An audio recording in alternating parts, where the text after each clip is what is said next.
Oh, oh, okay, cool. Sorry guys, I know this is framed up a little weird, but yeah, it's looking good still. I got like a ton of shit in the background there, like fucking like rolls of paper towels and like fucking like laundry and shit like that, and like I'm just super lazy, so instead of cleaning it up, I like framed it all out of the frame. So like, you know, cinematic space. It's not there because it's not in frame. That's what we're working with today. Anyway, man, I woke up super early today, like 7:15, and the first thing I saw when I woke up was I was checking social media and shit like that. You know, because I like to bum myself out fucking early in the morning, listen to look at a ton of politics and people like talking shit and feel real bad about everything all day from that kind of action. But this time it was good because I found out that fucking Baskin came out on like streaming services and also in theaters and in the United States. You know, which I'm pretty excited about. I don't think it's in general release yet. You know, but I've been super excited about this movie since I saw the trailer. Like, I don't know, like a couple months ago, I think. I was doing one of my trying to get excited about movies, fucking trailer YouTube marathons, and like I totally came across this and it just looked fucking awesome, and it is. It's sweet. So yeah, like it's definitely like available. I saw it on I rented it on Amazon Prime because whatever, you know, why not, right? Like this movie deserves money, so you should probably go out and do that kind of shit. Like see it in the theater. I might like if it's playing anywhere in like theaters around me, I'm gonna fucking try to see it in the theater because it's really that good. I watched it twice in a row, actually, because it was pretty enchanting. Like I watched it and I just watched it again right after to try to catch shit that I could talk about. You know, like during this video, which you know is yeah. So I did that. So it's directed by this guy named I guess his fucking name is Can Evrenol. I'm such a fucking bumpkin when it comes to pronouncing other languages, and it's stupid because like yeah, I really like that international cinema and shit. So you know, seems like I should get good at like pronouncing stuff in Turkish. But the only thing I know about it, right? This is a Turkish movie, so it's a Turkish dude. But like the only thing I know about Turkish is that they use the same alphabet that we do, and but they have different punctuations, and like there's this little hooky thing they put on C's and it makes an SH sound, but like I don't know, you know, that's all I can do. Like so, you know, it's an awesome language, but I can't fucking, you know, it just my mouth won't make the sounds. So I'm just gonna call this guy Can Everell, and I hope that's right because I've never actually heard his name spoken by anyone before. Sounds like something you'd buy at a fucking like a hardware store to repair like a bike tire or something. I got some canned Evernoll right here. Anyway, sorry, but this movie's fucking rad though. So yeah, man, I don't want to give away a whole lot about it either because I definitely want all you people to see it, right? Because anybody who's down with horror movies is gonna love this, right? But there's a few things in it that like if I talk about them, it'll fuck everything up, you know, and it won't be as fun. You know what I mean? So I'm gonna try to be as fucking spoiler free as I can. But you know me and spoilers, like all my fucking 12 loyal fans that actually watch my channel. Ladies and gentlemen, you're awesome. But you know, I do like to spoil shit because I just like to talk about stuff. I get excited. But yeah. So back to the fucking movie at hand. Been rambling enough. You probably will turn this off by now because I can't keep my shit together and drink too much coffee. Um, yeah. So what this is about, right? It's like it's going down in like some weird, like rural fucking part of Turkey, apparently, and it's like some cops are hanging out at a fucking like a cafe or something, like a little cafe, like restaurant, and they get this call to go to like a weird place, and because there's some weird shit going down, so like some guys calling for backup there, so they go there, and it's fucking disgusting and like terrible, and like there's a ton of weird like crazy ceremonies and like spooky bullshit happening, and like they meet a ton of weird fucking like hobos hanging out over by it. They crash their van, they meet some hobos who are just like cackly and strange and hanging out by like a fire with a bucket full of frogs, and people get killed in really bad ways, and there's a whole ton of weird spooky sexual shit that happens, and that's pretty much, in a nutshell, when you condense it all down, that's what the fucking movie's about.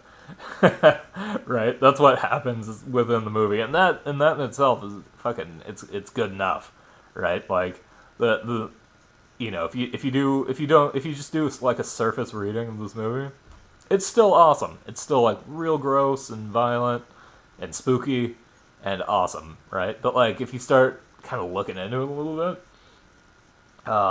this Ken Evernall dude, fucking, and his director of photography, whose name I'm not even gonna fucking try to pronounce. I'm sorry, guy.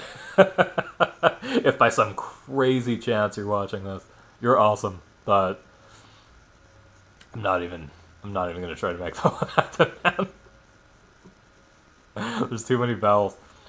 There's too many vowels for my stupid English mouth to fucking work on. But okay, so here's like the real thing about this movie that I'm fucking super digging on, right? Is, for one thing, it's way prettier.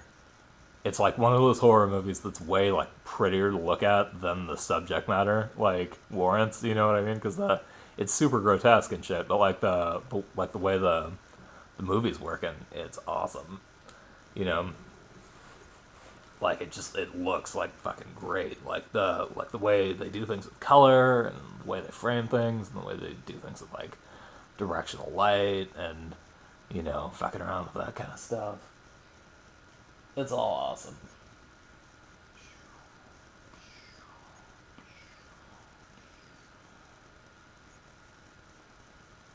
Sorry. Yeah, anyway. That was weird. But yeah, so the way it looks really good. It's edited really well, like the way they like choose their shots and like close-ups and shit. It all looks like really fucking great. So yeah, man, but like there's a lot of shit going on in this movie that like harkens back to a whole bunch of like cool shit. Like, trying to think of the best way to describe it as I stick my finger in my ear like a fucking disgusting bastard. Okay, so here it is, right? For one thing, this thing's lit like a fucking sweet ass like giallo film, like an Italian horror movie from like 70s, 80s, kind of like some of the last Mario Bava stuff to come out, or like a Suspiria Inferno kind of a thing, or like any number of like Lucio Fulci movies. I always want to say Fulci, even though that's not right. Like, yeah, just like with the color and shit, and like what they do with the lights, looks awesome. And there's fucking, I guess this director is like super into Lucio Fulci as well, and it kind of shows because there's a lot of shit that happens to people's eyeballs, and that's like there's like a lot of eyeball stuff. There's like a lot of fucking eye-based violence and eye gore going on, Or there's a few scenes of it anyway. There's not like a whole lot. It's not like every fucking like 5 minutes somebody's getting their eye fucking chopped up or whatever. But that's definitely like a Fulci thing, and that definitely happens in this film as well. It's awesome. They find some eyeballs at one point. Somebody gets the shit stabbed out of their eyes like really hard, and there's like just eyeball shit going on. So, there's that, right? It just looks great. The way they do like they do like one of the things I like about like this kind of period in the like late 80s, early 90s, and now they're bringing it back. This whole thing with like they do shit with like uncorrected fluorescent lights. So it's like it'll just be like you can see where the light's coming from. It's like it's a light, but it'll just be like a blue glow with like a weird like fucking halo around it, like coming out like a weird like blue like aura, and it just looks fucking awesome.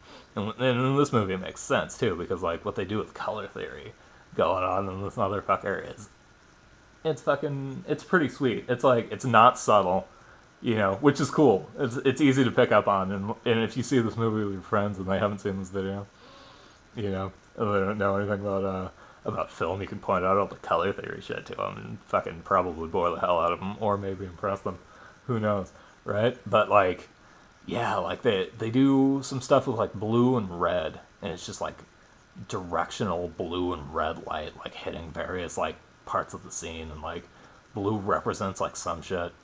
Like blue represents, I think anyway, like otherworldliness and like the psyche, and like maybe like the transition between like different kinds of like reality, right? And like red represents like physical shit, I think. Like, but like even if it doesn't, you can watch this movie with people and tell them that it does, and they'll fucking believe you, right? But like, here's the thing with the blue, right? All the blue lights. Like anytime somebody's gonna fucking freak out, like there's this one scene where like this guy goes into a fucking bathroom, like at the very beginning, and he just he sees this frog in a soap dish, and there's like just this crazy blue light in there, and it's like he just looks at himself in the mirror and he just fucking starts screaming, and it's never really established like why any of that happened, but like it's super crazy. And then like when he comes out of the bathroom, like they're in the doorway there, and they're like trying to investigate and shit, like why he's hearing this screaming and stuff, and like there's this blue light like bathing out, and like later like they go to this like the whole end of this movie like goes down in this fucking like abandoned Ottoman Empire era police station, like out in the fucking middle of nowhere in like this forest, right? So they get there, and like there's just like blue light fucking like bathing like the whole like front of this building. But it's cool because it's like it's coming out of a cop car's light, so it's kind of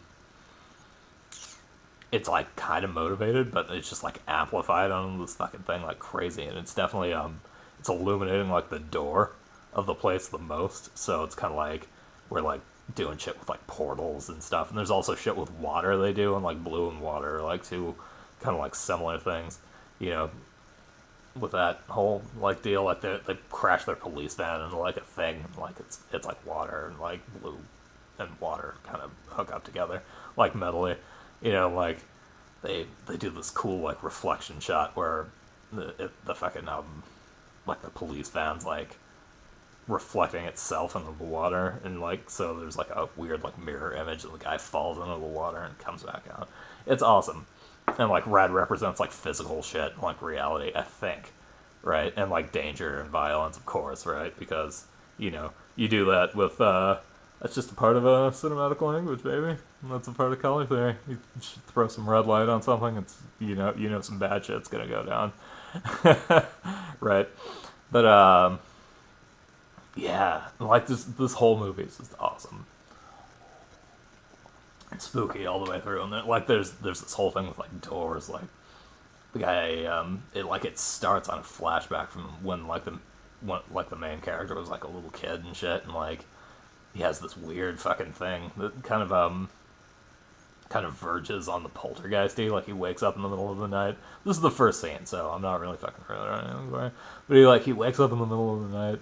He fucking, and like the TV's on static and shit. I'm like, fucking poltergeist, fuck you, But it's not like, it's not obvious, but it's definitely like, I think it's a visual reference, which is awesome. I like that kind of shit, I like it when people take things that they like and put it in their movies and like do, but not like, have that like effect like the fucking whole movie. But yeah, he like goes and does that, and you can hear his parents fucking in like the bedroom, maybe, like making all this weird noise and shit. He goes up to the door like, should I fucking, should I intervene? Like, because that sounds a little spooky, right? And like, then he turns around and there's all this fucking red light coming out of his door and shit, and there's this like weird hand and fucking weird creepy shit happening in there.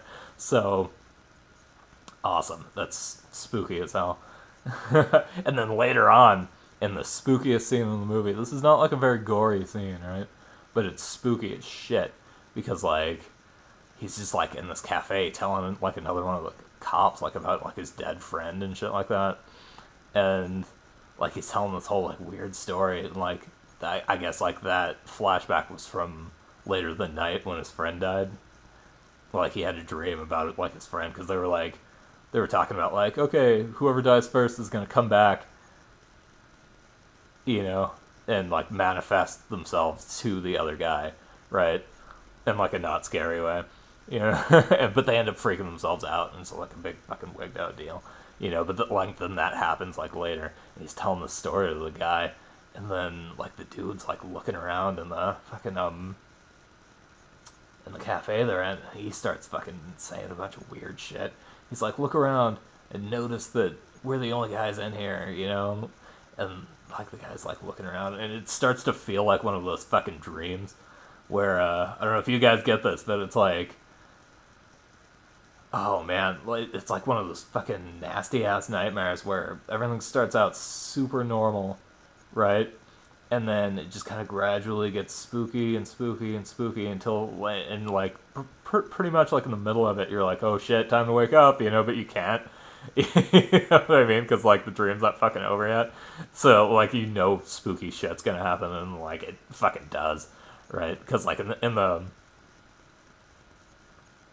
movie, it's like he starts telling the story. There's like kind of a spooky edge to it, right? And like shit just kind of ramps up with like the soundtrack and like the editing. Like they start editing like close around on people's faces and like doing a bunch of weird shit and like candid angles to freak people out. And like by the end of it, like he's seeing like this fucking guy, this like robed figure over this other dude he's talking to is like back, and like and he's the only one who knows it's in the room. And then like shit's like blood starts just like shooting out of the table and shit like that, and he falls back into the water. Super weird, and it's super like one of those fucking spooky ass bad dreams that like ramp up in intensity, and you know fucking something bad's coming. That totally feels like that. And there's a whole bunch of other shit too. There's a whole bunch of like, there's this weird like, there's weird shit that calls back at the end of the movie to the beginning of the movie, and there's like some stuff about like this guy. He's telling like a weird story about how he like fucked a fucking transvestite prostitute, and like there's and that kind of comes back in like a weird way at the end, and there's like some dude who's talking about like 70%, like they're just telling me, they're just saying gross shit at this cafe for fun, like all these cops I think, like and just telling like kind of body like fucking stories about like, you know, like fucking like dudes and having them jerk off, and like there's this thing about like bestiality that comes up like before that story, like this guy's like, yeah man, about 70% of Turkish men like fucking lose it to animals, like the guy's like, what are you talking about, man? And he's talking about like people are like, it's not so much fucking the chicken, it's catching the chicken and then fucking the chicken, and like all this fucking like ridiculous shit. And this one guy's claiming like he lost his cherry to a fucking elephant, and like it's like all this fucking like weird shit, man. But it's just there just to be gross, and it's funny as fuck when they're talking about it. And like I guess a lot of criticisms about this movie like have that like opening scene like alienate people from those characters, but like we've all been in a situation where we're just saying ridiculous gross shit to get like a rise out of our friends, or like we have like a weird story to tell about like a you know, like it's never been, you know, fucking a trans prostitute in the ass for me personally, you know, like but you know, like there's similar shit. You're telling like uncomfortable sex stories, or like talking about fucking chickens, or doing some weird shit like that. Like it's totally endearing for me personally, and like endears me to the entire fucking like little crew there. Yeah. But that all comes back towards the end when they're in this fucking abandoned police station with like a weird cult of fucking spooky guys and like getting their eyeballs stabbed and fucking like various bad shit happening to them. So, you know, that's fucking cool. How much time do I have? 20 minutes I've been talking about this. It's totally worth it though. Weird thing about this movie. Before, you know, color theory is a big deal. But weird thing about this movie that I noticed, especially on the second viewing, was how evocative it was. Sorry about that. Making sure I'm framing out the paper towels and stuff in the background of my fucking like weird laundry pile. Okay, so I'm blocking it all with my head. It probably would have actually been easier to just clean that shit. Anyway, so a whole lot of stuff in this movie reminds me of like romantic paintings from like the 18th, early 19th century, you know, and like also like romantic literature and shit, like fucking like Lord Byron and shit like that, you know, because it's a very foggy movie and they do a lot of shit with like really stark, amplified, motivated light, and that's like staples of like the romantic movement, and it's super weird, you know, that like turns up in this movie. It's kind of awesome, and also like the director, I guess he studied art history like in England somewhere, like in Cambridge, I think, or Camden, I don't know. There's a lot of places in England that start with a C and have colleges in them, but like yeah, he studied art history, so I got to imagine that like, you know, he knew about this shit and he was excited about it and he put it in his movie because like, you know, there's a lot of stuff that reminds me of Francisco Goya in this, particularly like towards the end, like when they're like his grotesque like paintings kind of like come up to me a little bit, like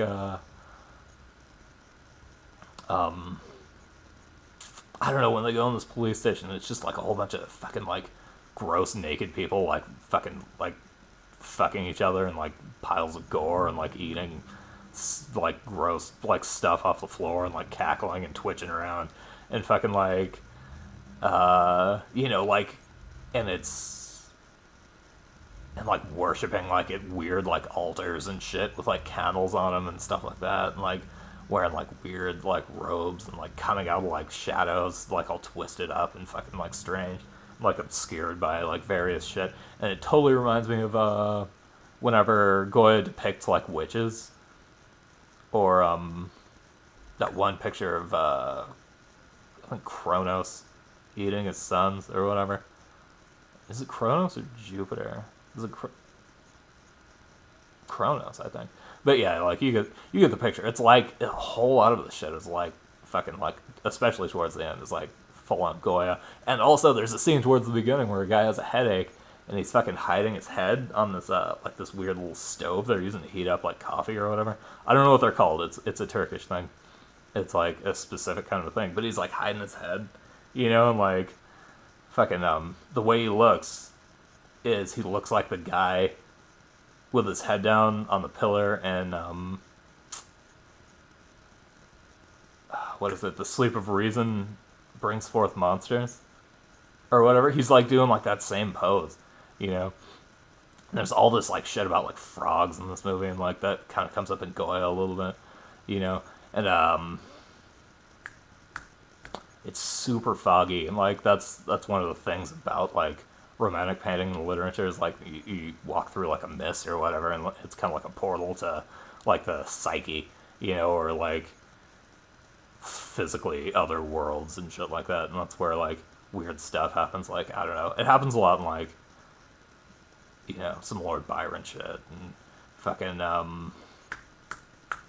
Edgar Allan Poe. Even though he's like after the Romantics like a little bit, he still calls back to the Romantics a lot. And like there's a whole bunch of shit about like walking through like misty ass forests and like doing like a whole bunch of stuff in ruins. And like there's this thing where like the place where they go, you know, like that whole region has like 3 like shrines and shit like that, and like that's like a whole big deal and like romantic shit. What's the other guy's name? Oh man, the other romantic that does the landscapes and stuff with like super like motivated light like coming out of clouds. I think it's JMW Lawrence or something like that. I'm gonna have to amend that at the end. Like I'll probably put it in the description who the fuck I'm talking about because I can't really remember his name right off the handle there. But like he does like a whole bunch of landscapes of just like misty fucking woods and shit like that with like crazy like shafts of light coming in. And there's this one part where like they like penetrate this like ruined like police station and they're walking down like the spiral staircase and it's super dark and they have flashlights and like you all you can see is like the beam of a flashlight like hitting stuff like through this like kind of mist. It totally looks like romantic paintings and like the subject matter, you know, fucking is spot on with that shit as well. So there's that whole thing going on. But yeah, man, definitely talked about this for like 26 minutes. Okay, so yeah, dude, see Baskin.